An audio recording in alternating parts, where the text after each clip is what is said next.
episode 26 of Building Blocks of Britain. Today we're going to talk about social media and the growth of TikTok, everyone's favorite new platform. When you look at social media, really a few things come to mind. Depending on your age, different platforms may come to mind. You may be thinking of the Facebook, YouTube, Friendster, MySpace. But one thing that's always been consistent is that these new technologies or new platforms have always been, there's always been some hesitancy from organizations to really invest in it, whether it be through marketing spend or working with what we call now influencers. With the growth of TikTok, Adam saw something that really surprised him. And that was that TikTok had great user retention, but also the amount of time spent on the app was quite high. He thought that if he could really show this value towards corporate entities or corporate organizations, he would be able to sell marketing ads or work with influencers to really get deals signed. Adam took this initiative and this keen business sense to really grow his business Hot Media to what it was today, and that was recently acquired by Wonder Gaming. Over this episode, we go through how he was able to really see an opportunity that maybe others missed. When everyone was thinking it was just a platform to dance and do the floss, he realized that there's money in attention. And one thing we go over is that, and what he speaks about as well, is that whoever has your attention, wherever attention is being spent, there can be revenue generated from that. We go over his journey from starting this business all the way to the acquisition, as well as his views on really some of the changes in the dynamics around the growth of influencer marketing. Hopefully you guys enjoy this episode, learn a bit more about really what the industry is like between influencers and corporate organizations, but also learn a bit more about how you can view TikTok and these new platforms as a way not only grow your business, but also create a loyal fan base. Awesome. So my name is Adam Silverman. Thank you so much for having me on the show. I'm the head of media right now at Wonder Gaming. So really leading everything from a media perspective on their team right now. And I know you had an organization. Your background is very entrepreneurial, having your own startup for a while that was acquired. How did you get into that? Were you always wanting to do business for yourself? Was it a school project that took off? How did you get into the whole world of being an entrepreneur, at least working for yourself? For sure. So I came from an entrepreneurial family, and I really saw early on that my mom is a realtor, my dad he has a bunch of small businesses like car washes and gas stations. Mhm. So I saw early on that the freedom that came with really being an entrepreneur, and also kind of the hardships as well. So I think Mhm. it's a double edged sword for double edged sword for sure. Yeah. But yeah, so I think early on I was always exposed to entrepreneurship, and even like kind of looking to some people in my family, I felt like always the most successful individuals were always the ones who really built something for themselves. So even taking it back as early as recess in middle school, I was Mhm. the kid at recess, always trying to hustle things. Me and my a good friend of mine, we actually imported toys from FAO Schwartz in New York, and we're reselling them in Toronto. So Mhm. it was a cool like top. It was called Topnosis. It was a spinning top on a board. But really, Mhm. really early on, I saw that if you could basically find a need for a product, recess kids looking to play games, you bring them, the latest and greatest toy out of New York. It was an easy sell, and it was something that brought them joy and ultimately added value to them. And that's kind of when I think I first got hooked into entrepreneurship. So I had a few ventures, between obviously elementary school all the way Yeah. through to university and onwards. But really, I think every venture I did, taught me valuable lessons, and I've since used kind of every lesson, even especially the failures, to really build, a successful startup now. And kind of how I got into TikTok marketing and how I was able to build Hot Dot Media was really I saw early on that TikTok was generating insane amounts of user time. And even prior to TikTok, it was called Musically. I saw my Mhm. sister; she's spending an hour a day on the app, and I'm like, the last time I'd seen an app, garner that much user time was probably Instagram or Facebook. And at the time, I had never actually used TikTok. I was just, seeing from almost like an outsider perspective that there's something here, there's something addictive, and there's something that's keeping people coming back to TikTok. Mhm. And that's really how I, first identified it as a platform that was emerging. And really, the way I kind of saw it was that there was a big creators on Instagram. These people were all monetizing their pages, Mhm. and I want to make an even playing field where these early stage musically creators and Mhm. TikTok creators could figure out ways to actually monetize the followings that they built for themselves. So taking it back like over 2 years ago, I started reaching out to some of the top TikTokers on the platform. A lot of these creators they end up signing massive management deals. Mhm. They're working for the CAAs of the world and kind of some of the the biggest agencies out there. And I really took a different approach to influencer marketing where I just bring deals directly to creators. I don't necessarily, we don't manage creators ourselves. Hmm. We just have a very great working relationship with creators that represent over 160 million followers. And it's really just a matter of bringing the best brands possible to the Hmm. creators, and making sure that there's alignment ultimately with the work that the creator, Hmm. with the brand itself, and ultimately the creator that wants to represent the Hmm. brand. And obviously, TikTok now is one of the most popular social media platforms, especially for that. I wouldn't say younger than me, but like for the 18 plus demographic, compared to a Facebook or a YouTube, where those metrics are getting much older and older as the years go on. It's not the Facebook back in high school is not the same Facebook we see today. When going to brands or having that discussion, as TikTok was brand new, was there some hesitancy around brands or large organizations trying to go into this new media, or do most companies want to find the next hot thing after seeing all these Instagram stars take off? Like, how was that discussion? Because I feel every time there's a new social media coming out, it's always people saying, this won't last, whatever. This is like, they're not really famous. It's just people getting millions of views, which is always worth money. But how did that discussion go? Did you find that approaching them was more challenging because not no one really knew of TikTok as a way to make money, or did you find that because of all these other social medias that became so big, organizations were willing not to take a risk but to try out different mediums for advertising? Yeah, I think that early on when we first started the marketing firm, focused on TikTok, a lot of times when we were going into talk with brands, they were, this was the first time even sometimes hearing about TikTok, or this was, Hmm. something that maybe had been mentioned at a marketing Hmm. meeting as a passing by kind of, just a small discussion, and they didn't really think about TikTok. As part of their larger social media strategy. So I think a lot of the work I was doing initially was focused on almost educating brands, saying, there is something here. It's not only 15-year-olds dancing on the Hmm. platform. There's a loyal user base here. They're spending almost an hour a day in the app, and initially it was really a lot of education.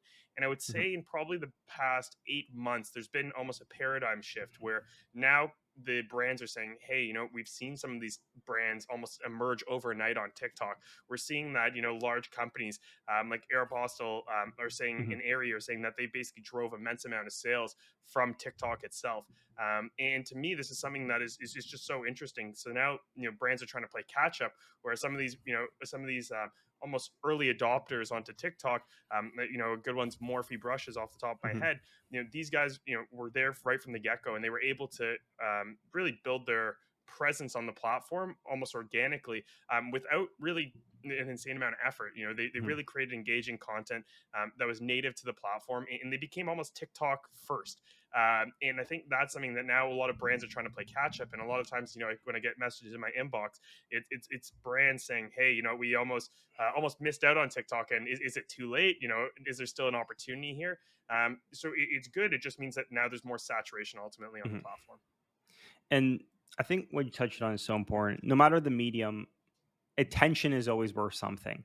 I think that it's always one of those things you always hear, like, oh, I mean, for example, kind of a lot of the organizations I work with early on, like I saw the rise of Twitch, a little bit before the rise of YouTube. I mean, YouTube was still a thing since the early 2000s, but when you realize that, oh, having 30,000 eyes on you for 8 hours a day is worth millions a month. Like, the amount of money is always, some people say wild, but you compare it to any other conventional media, you're getting way less views on TV now for way more. Like, it's so expensive comparatively, but the growth now is really interesting, especially with TikTok. Like you said, you brought up an interesting metric with the time spent on the app.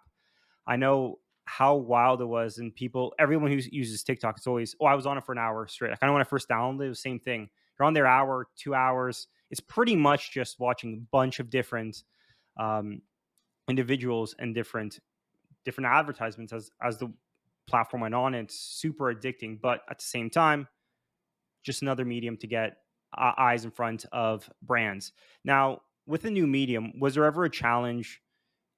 I know a lot of times working with brands, making content specific for that medium is very important.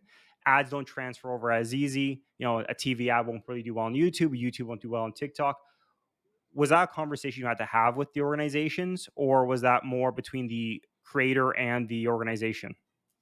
Yeah, I think that's a really good question. I think oftentimes when I look at creator content, I really look at creators as mini production studios. And what I mean Mhm, by that is instead of going out and hiring hair and makeup, renting a studio, getting a lighting team, getting a mhm, videographer, having an editor come, and then you need to worry about distribution. mhm, I really look at creators as almost encompassing that entire journey within one individual. You know, they're doing their own hair and makeup, they're mhm, doing their own editing, they're doing their own cuts, and I think that what brands oftentimes look for, and just to even mhm, mention, you know, you also get natural distribution alongside. So after they've created all this content, you know, you can get it pushed out to their audience and mhm, ultimately start attracting those eyeballs.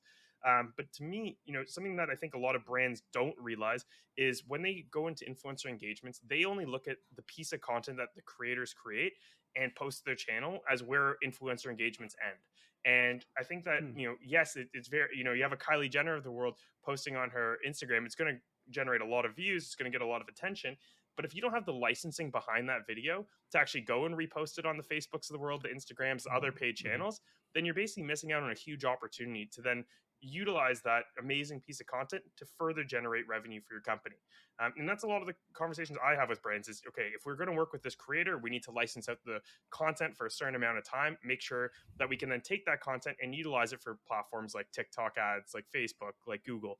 And that's, I think, where it's really interesting, where you can then take you know, a 90-second clip that went live to TikTok mhm, and cut it down into a 15-second segment, which is optimized for Instagram, for mhm, example. And so I think a lot of the time it's just a matter of taking the content that is already published, you know, high quality content, and then trying to make it, you know, as appealing to certain brands or certain platforms mhm, as possible. So maybe you're going to include an Instagram sticker within that mhm, TikTok video. You know, one thing that's been really prevalent is TikTok's done an amazing thing, and kind of anyone who's listening on mhm, you know, just the podcast itself, you know, if you think about DVD back in the day when you used to plug in like a DVD player, you'd have DVD go across the mhm, screen, you know, it would go from right corner to left corner down to the center, all mhm, yeah. across and kind of that Z formation. And TikTok has built that into their app as a watermark. So if you go basically rip Oh. a, you know, take a video right off TikTok, you're going to have a watermark on it. So a lot of creators, you know, when they go to repost it onto platforms like Instagram, um, Instagram actually, their AI algorithm can detect that watermark and won't promote the content as actively.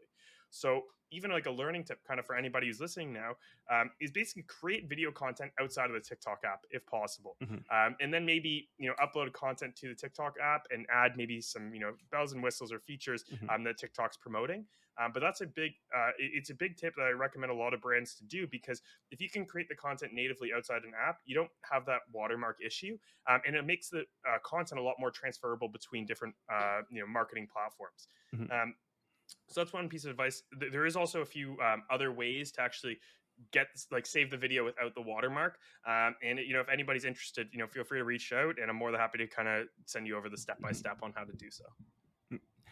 That's a really interesting approach because I think one of the things that I mean brands and organizations are getting more used to is that similar to traditional media, although that term I feel is a little bit outdated because all me like internet is now very traditional, but the idea that you know your content you're looking for shareability between different platforms, but also creating something that can have a more lasting impact. Like when you typically, I mean, do any branding thing, there's like, okay, this is a whole campaign. You know, we're gonna have this ad cut three different ways, do this, we're gonna have a billboard. That's what the traditional conversations were. But how you approach with social media is the same thing. When you're buying or getting into the idea of branding or having advertising, you have to think of it like anything else. There is a multiple reshareability to really get that ROI. That's so interesting. How you said, you know, making that one TikTok, think of where else you can share it. It always sounds so simple, like, oh yeah, obviously, but when you see some other brands, they post one video that can, although it might not be the most expensive thing, if you keep doing it, you're really not having that longevity from that one content creator or that at least that one ad.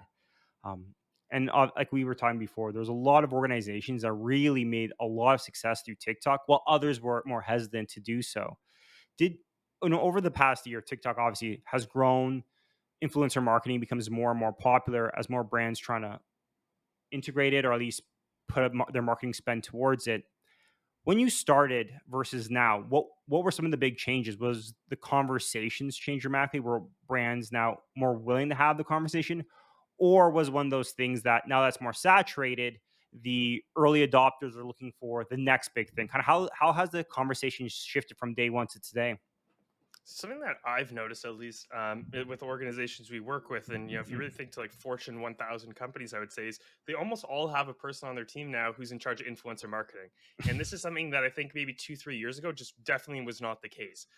So now they're saying, okay, we need to have a person on our team whose full time job is basically reaching out to creators and having this almost mhm, consistent.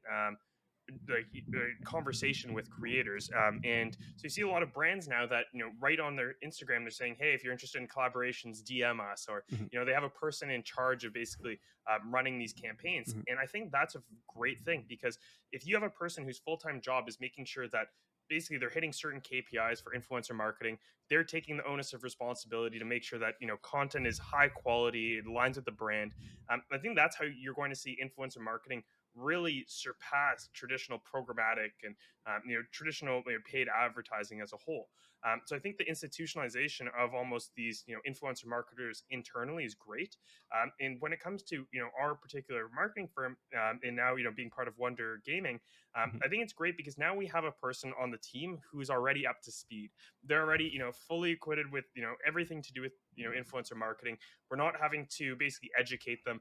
Like I talked to previously in the episode, how basically, when we were first pitching TikTok, there was a lot of education even on the platform. When you have a person on a team whose full time job is just doing influencer marketing, they get it. And when it comes to negotiations and deal terms, there's certain stuff where we put in virality clauses sometimes if creators do exceptionally well and stuff like that. And I think that if you have a person who understands this or like natively, you're mhm. not going to have as much back and forth or pushback from upper management saying, hey, does it really make sense to give this person an extra $1,000 if they get a million views? This, an influencer marketing person understands that, hey, I want the virality to happen, and I'm willing to incentivize our creators to make it happen. That's so interesting, a virality clause. It makes a lot of sense, especially what can be picked up by algorithms and become more popular. But it's so funny to say that's like a legal term now. Like, oh, in my contract, there's a virality clause that allows me to make more of an upside, which is so. Yeah, and it just even to kind of jump into that a bit more, it's just the virality clause works in a lot of different ways. So it can be tied to views, it can be tied to certain metrics. So for Mhm, example, we had the campaigns that are looking for email signups. If they got the most email signups relative to all the other creators, they had the most viral email mhm, campaign, we give them an extra lump sum bonus. And I think that a lot of agents out there and a lot of firms mhm. that we speak with, they don't necessarily they're just care about the top dollar value that they're able to get for their creators, and they don't think about these mechanisms that are almost like a win-win both for the Mhm. brand and the creator. The creator wants to go viral, the brand wants to go viral, and if you can incentivize creators to do everything in their power to go viral and really make content that excites the user base, I think that's almost one of the most effective ways that you can go about doing influencer marketing. And that makes a lot of sense. I mean, from working in sales most of my career, having a compensation structure that benefits and promotes getting the actions done is so important. And I think that's one of the things that's so interesting with media today, or at least being able to use social media as a form of media, is that these numbers were next to impossible to get. Like, no, I know a few people in the TV and movie industry, like figuring out how good a show does. I mean, there's billions of dollars in it, but it's a lot of up in the air. There's a lot of guesstimates. There's a lot of metrics that are out of date. Today, the amount of metrics we can collect from an individual from one ad is wild. We told someone from like year 2000, like, oh yeah, we know how many signups we got, not from a whole campaign, from one ad, and who's assigned to is For sure. so unique. And I mean, that's the reason why it's grown so fast, is because you know where your marketing dollars are being put. But one thing it brings up though is a lot of times I know there's a big discussion on, do we want to get 10 smaller influencers or one large, 100 million individual to really push it out there. But a lot of the challenges with that is, what is the ROI on that? Have you found that with a lot of organizations or brands, have you seen that a lot of times it's this similar to education? It's educating them that, hey, just because one video might have 100 million views, or one TikTok may have millions of views, it doesn't always translate to the same ROI, click-through rate, or purchases compared to maybe 10 smaller influencers that are very targeted to their market. How do those discussions happen? Because I always hear both sides. It's kind of like the more popular business thing to talk about now is, do you go for micro or do you go for one large one? So I always like to find the most passionate creators, and I think that's one thing Mhm, that kind of differentiates Wonder Gaming now, opposed to some of the other firms out there, is that really, I would never conduct an influencer deal unless the creator was absolutely amped about it.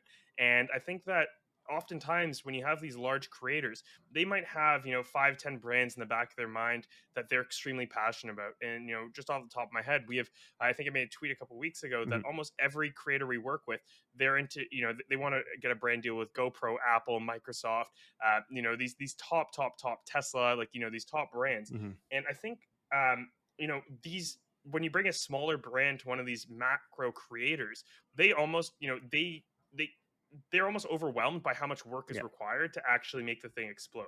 I think if you can find 10 small creators who have the same level of passion, who are just as amped up about the deal, that can drive way more results. And I would even go as far as if you find one micro creator who almost becomes the face of your brand, this can basically, explode your business Mhm. overnight.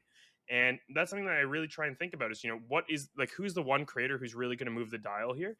And I think if you have smaller creators, they have more incentive and more upside to really grow, and want to produce, top notch content. The Mhm. best creators out there, they have deals from every brand already in their inbox. They don't need to Mhm. worry about their next deal. Whereas if you find a small creator who, for example, I found this one coffee creator a few months ago, and I just said, she had maybe 12,000 followers at the time, but I just knew her content was organic, it was natural, it was great. And I said, you know what, you just need to become the face of a coffee brand, because the second you just start making content directly for consumers using their products, Mhm. it's going to come off as organic. It's going to come off as natural, and that's kind of, what she's going about doing now. And she's generated now over 100,000 followers since. But it's really rooted in being like organic and true to what you're Mhm. really passionate about.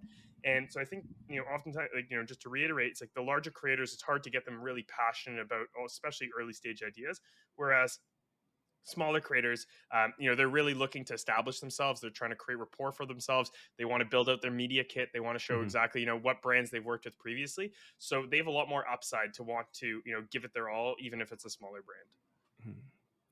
That's so interesting because I think you're really right in the sense that with anything in life, when if you have a huge organization that has millions of dollars, the same with like when I've been working in sales, as a small company versus a large company, the idea is that if you have a thousand clients, you can't put that much effort towards everyone just due to the fact that there's only so much time in the day, or the VP may give you one call, but then you have the 7 degrees separation to who's actually ever working with you on your account. And that's the same thing with content creators, where if it's their first few deals, it's so impactful to them that they have some more incentive, they have some more interest.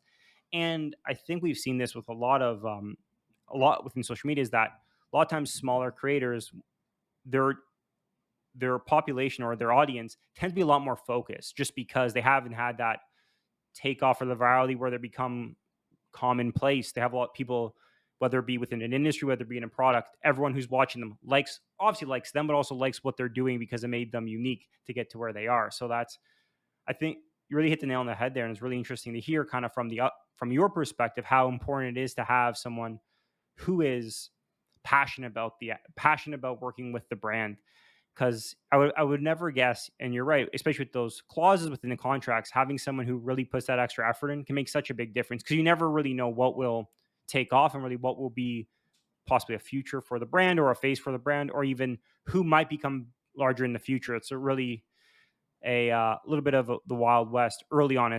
Now it's a little bit more built up, but back in the day, it was really much, we didn't know what was going to be big.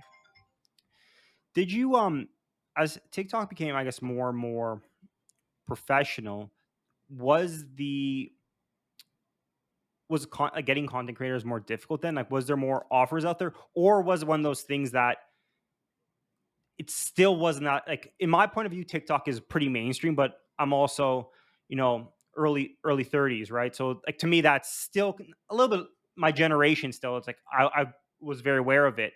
Is it very competitive still, or is it still really early stages, similar to, I guess, YouTube was 5-10 years ago, where there's really not those contracts between organizations and influencers?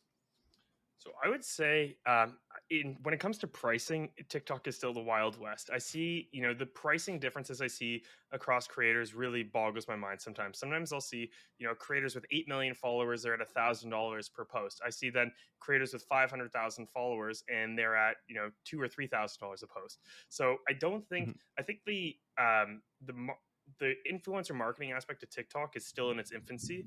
Mhm. TikTok's making huge pushes right now, creating their own creator marketplace. I think this is going to be foundational to really normalizing prices, and hopefully, it's a rising tide opportunity where these Mhm. creators can continue to kind of increase, the amount they're able to charge per post. And that's something, Mhm. I always try and talk about. Is it's a great thing from my perspective whenever a creator comes to me and says that their rates have increased, because it means that they've grown their accounts. It means that Mhm. they've matured. It means that they've done a few, more legitimate brand deals. And now they're working to kind of, working towards always growing. So that's something that I always like.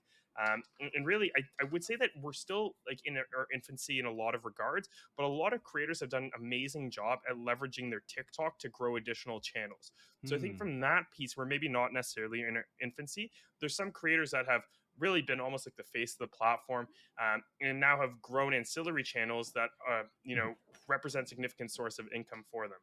So the way I look at that is, for example, 100 million followers of our network are just on TikTok. 60 million are spread across Instagram, Facebook, and YouTube. So a lot of these creators started initially on TikTok and then branched off into these other social channels.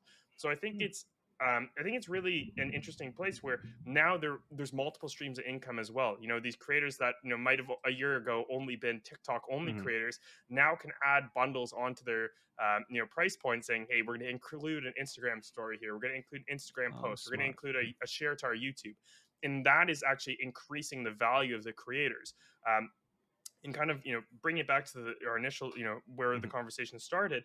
um, when when we have a creator who then says, hey, I've had a great presence on TikTok, I've now since built out my YouTube, and YouTube is a much longer format platform. Mhm. You can now take a YouTube video, a 10-minute YouTube video, break that down into a 1-minute advertisement or a 2-minute advertisement, and then start segmenting it off for TikTok, for Mhm. Instagram, for all these different platforms, and taking that one piece of content and using it across many channels. I know it's a strategy that Gary Vee, I think, Mhm. talked about years ago, but it's super effective because you're already putting in work editing it. You might as well maximize the results ultimately of the content you're producing.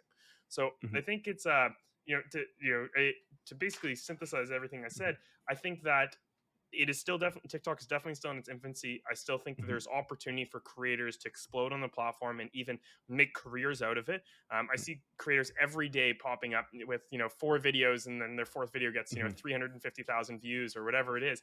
And so there is still that ability to go viral.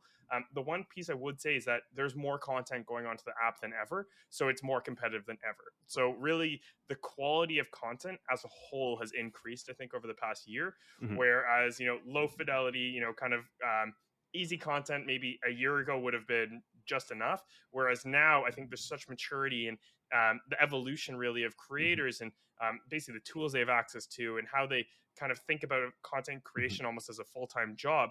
Then now, really creators have to step up their game and really give it their all for every video that they're posting.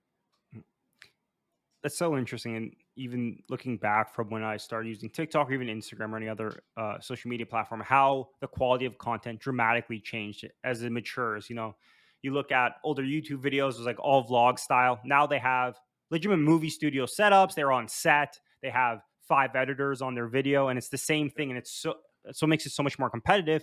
But at the same time, with anything, once more money comes in, more people come. And I think that's one of those trade-offs where, if you're in early, you can really grow with it. But every day or every month passes, the exception or what's required to become viable, what's required to be the medium requires more and more work and more professionalism. And I think we see that everywhere. I mean, like I was saying, like YouTube, for example, is producing movie quality shows from individual creators who have whole organizations just based on there. And same with TikTok. I know you start off with people just using their phone. Now it's camera setups, Yeah, editing, multiple angles, which for sure. back in the day was Yeah. unheard of. You They just use had the someone. whole Yeah, they use the whole Adobe suite to edit Mhm. TikTok videos now. And a year ago everyone was only using kind of the native TikTok, Mhm. video editing functionality. And now you have, video editors that existed on, made professional movies or professional or Instagrams Mhm. before, are now moving to TikTok kind of as their medium. And so I think that's another reason why you're seeing kind of the quality of content as a whole rise, because all these people who previously were doing video or Mhm. photographic content at a high quality are saying, hey, this is a new medium now to find potentially their users or Mhm. basically followers as a whole. it's always so interesting. I think this is also, I mean, you can see comparisons even in the startup world where you have now a lot of the small tech startups getting, executives from the big tech firms coming over and really doing the same thing. Like the quality of, I guess, on the business sense of management in these small firms are mirroring now some of the larger organizations. I think it's anywhere where there's new growth, you will see a lot of professionals that may have looked down on it in the past start kind of growing up and being a part of this new trend to become the new normal. So obviously, since you started the inception about 2 years ago, a lot has grown, and then there was an acquisition. Were you growing this organization to get acquired? Like, how did that happen? Was one of those things? Was it always a plan, or I guess we take a step back. Is when you started Hot Media, was it intended to be a full time job and a career, or was it something you did on the side as a side hustle that grew? How did the initial creation of the company start? What was the intention when you first started? For sure. So yeah, early on, I previously talked about that I Mhm, saw my sister kind of got hooked on Musically and then TikTok. mhm, So I saw that there was something there, and I just happened, throughout that summer, when I kind of first started the company, to have been connected with an amazing group of investment bankers and mhm, people who were really, they had their finger on their pulse. And when I talked to them about this trend of TikTok and talked to them that hey, there's going to be something, it's getting a lot of views right now, there's massive creators being established on this mhm, platform. It is the Vine 2.0. And when I started kind of saying these things to these investment bankers, it really resonated with them. So when it came to starting the company, I actually started it alongside two investment bankers based in Toronto. mhm, Um, and that's really was foundational to the business's success. Very early on, you've worked sales yourself. mhm, Prospecting for new clients, it is a full-time job within itself. You're getting into the doors of kind of big organizations, can oftentimes take a few months. And by having this team, I really established myself with, it made my life, a lot easier. They were basically introducing me to companies. They were helping me get leads, and really walking me into the door for firms that otherwise would have taken a few months mhm. to get into. So that was really foundational to the company succeeding. And when it came to the sale of the company, having investment bankers on your team definitely does not hurt. When Yeah. it came to negotiations, they played a crucial step in it. And really, I think they really gave me a match made in heaven. Where being part of Wonder Gaming now, um, I have three lines of business that we can now offer to clients. Previously, we were just focused on the media side, but now we Mhm, have the addition of our gaming rewards ecosystem as well as our NFT business. So to me, now I have more bandwidth, and I think that's always great when dealing with clients. mhm, Because now the same client that I previously could only offer them creator marketing to, now we have the ability to now do full programmatic, or basically a variety of different types of mhm. offerings where previously we didn't have that bandwidth. So I think that's something that's been great. But overall, it was really just making great relationships. I was aligned with the goals of the Wonder team, and it really was a match made in heaven. Where now I'm excited to be the head of media for their team, and helping grow all lines of business for them. And that's so exciting within a relatively short period of time, have a creation and acquisition and, continue to grow with the wave grow and have so much success. What's really interesting that kind of just occurred to me is that in a lot of startups or a lot of organizations or even in the entrepreneurship world, when there's a new form, whether it be new media or a new organization, there's a lot of learning that's required, or at least staying up to date with what's cutting edge. And TikTok, especially a year ago, was the same thing where there was no, you couldn't really call anyone who's a TikTok expert when the app was just created. How did you stay up to date with the trends or how to work the business? Because I'm assuming there isn't like, depending on if you like reading or not, there's no like book on it, I guess, that using that old That's term. Like, for how sure. are you able to stay up to date or pave your own path in understanding this new world as it unfolded? Yeah, so I think the biggest thing that I did was just talking to creators. When you're talking with creators every day, the pain points, what's working, what's not working, the amount of friction that occurs. Creators would tell me, "Hey, so and so brand didn't pay me," or there was Mhm, all, I think, kind of being engulfed, kind of with the discourse surrounding the mhm, creator economy. That was foundational.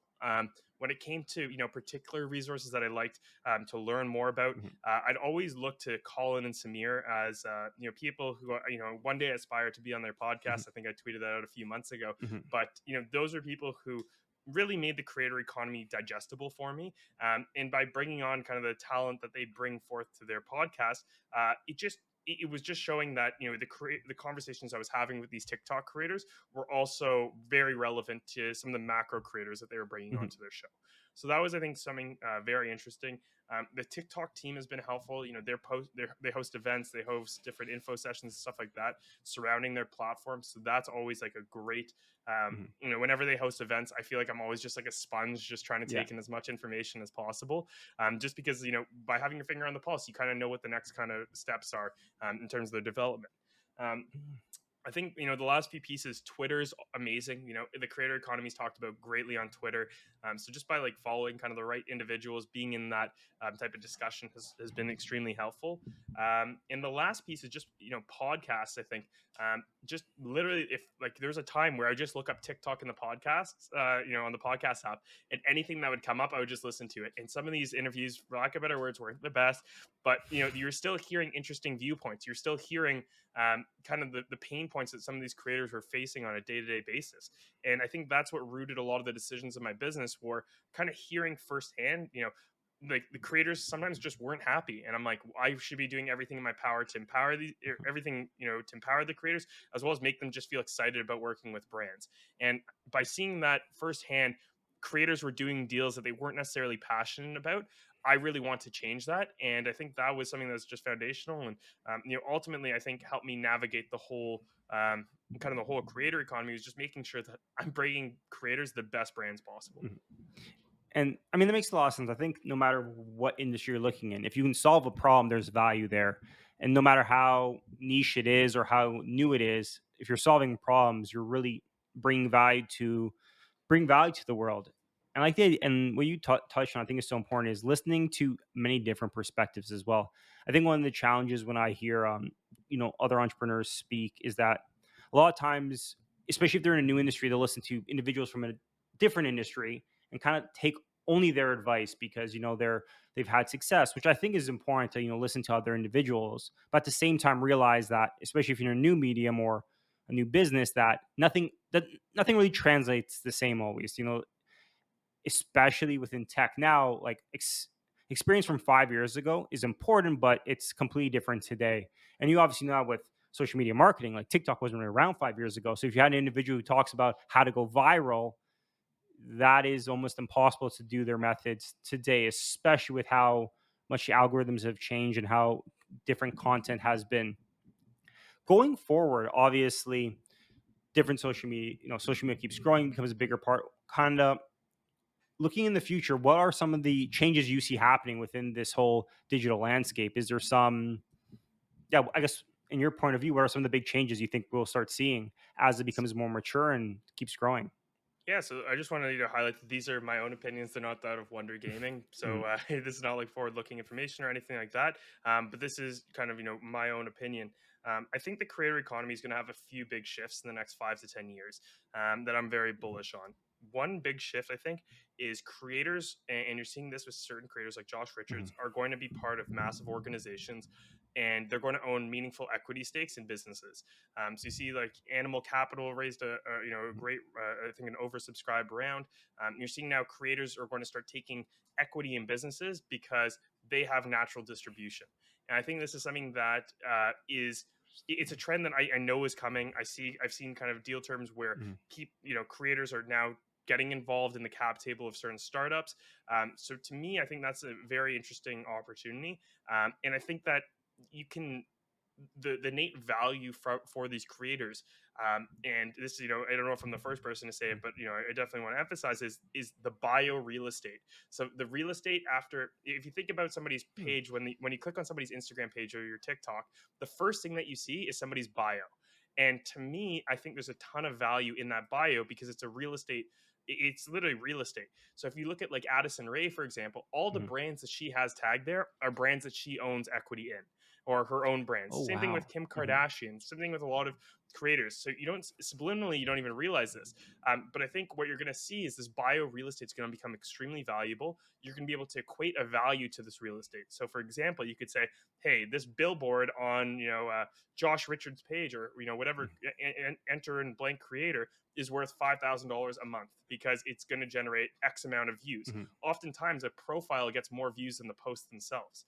So, to me, I think that real estate is going to be super crucial. I think you're gonna be able to equate a wealth. So you call it, $60,000 a year, something like that, for Mhm. that buyer real estate, and then you might be able to have investments into companies that are based on that equity value, or the value, sorry, of that bio real estate. So I think there's going to be ways to kind of back in to valuations based on the value that you're going to get from a marketing perspective of aligning yourself with the top creator. Mhm. So that's something I'm super interested in. I'm doing tons of research on it, and if anybody's listening to the show and is interested in Mhm. kind of in figuring out alternative ways to monetize creators, my inboxes are always open. That's so interesting. And I think it's so true.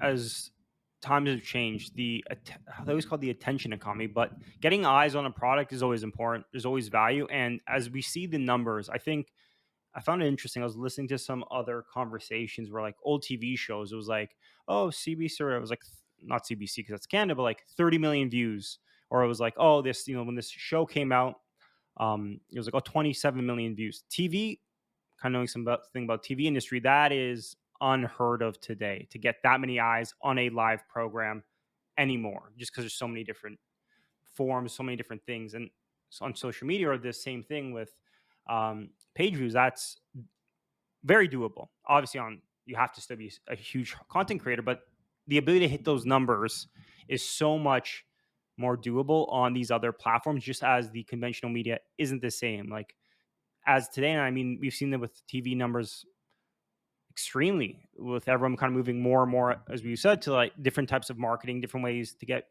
individuals' attention. And I like that term, the bio real estate. I thought you were going to say like human real estate, and I was like, I'm wondering where this conversation is going. But it makes sense. The bio of the person's portfolio or profile, and that's so interesting. I would have. It's so, I guess you say, simple or straightforward, but I would have never thought of that as being like a huge thing. It would almost be like within, like you said, within the contracts, being like, okay, bio at this rate, similar to you have the billboards. If in Canada, Pattison billboards everywhere. Yep. It's like a contract. It's known. This is how it works. This many days for this much. That's very interesting way of approaching it, and especially as new media comes, I think we also talk about like transferable between different platforms and really investing in that individual. What reminded me of actually was I don't know if you follow esports, but a lot of the top within esports organizations, a lot of top players now are getting equity within the company as the Exactly. individual becomes the brand, and that is that was wild back in the day. Now it's quite common to have their multi-million dollar contracts, the same thing where it's a piece of the company because they're the face of the company. And organizations now realize whatever that person does, that person is integral to, it's a different type of gaming company, whether it be it's their face and the name really associated as one. So it's really interesting how you brought that up. Because I was just watching some things about esports as I become more and more a fan of that, especially during these COVID times. For sure. So yeah, I guess so. Now that your organization's growing, you have different mediums to focus on or different channels. Where really what is really next for you? Is it within you've been acquired within your own organization? Is it really just to keep growing your team, growing the organization, and also I guess this question is a little bit different, but have you found that North America, like Canada versus US, is there a difference in how they access the media at all, or is it relatively similar? Have you found any like geographic differences, or do you primarily just kind of focus on North America? So our focus is on North America, but we do have creators Hmm. internationally. So off the bat, I think that I don't think there's a difference in how U.S. businesses are accessing creators versus Canadian businesses, but I will say that there are Canadian specific creators that we Hmm. will only kind of work with Canadian brands, and there's U.S. specific Oh, creators that interesting. we only work with U.S. brands.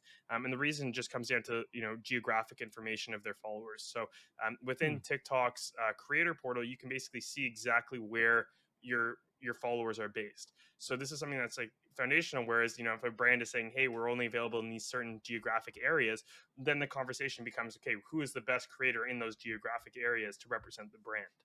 And I think that's Smart. something that you're going to still continue to see happen, because the more like hyper specific you can get with somebody's geographic location, the better off you're going to be from an advertising standpoint. In the same way that you buy programmatic ads only within Hmm. a certain geofence, you're able to do the same thing, ultimately with creators. So I think that's something that I'm seeing every day, and I think we'll continue to see into the next few years.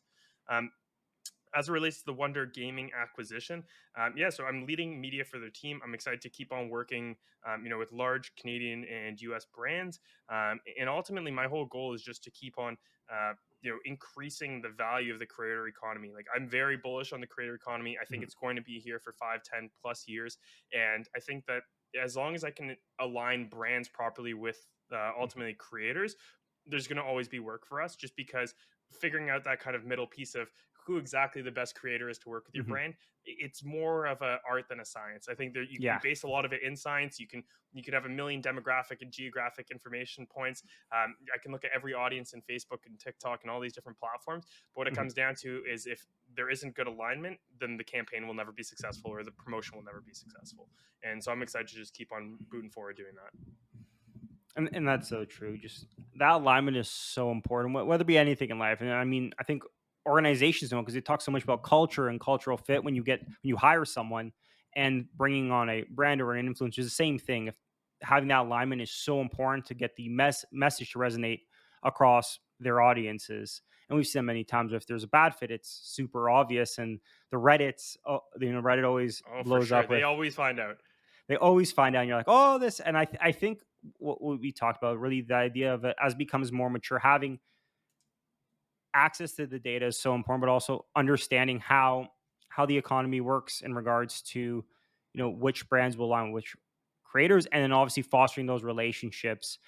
Just because in the past, it was so hard to figure out, okay, how do you work with a creator? Now organizations have influencers or influence managers just in their business. That's their only job, similar to customer success, where you would have someone who just manages a customer or key clients. Same thing now with the key people, especially as individuals become bigger and bigger brands themselves. It's almost like managing external brands at this point.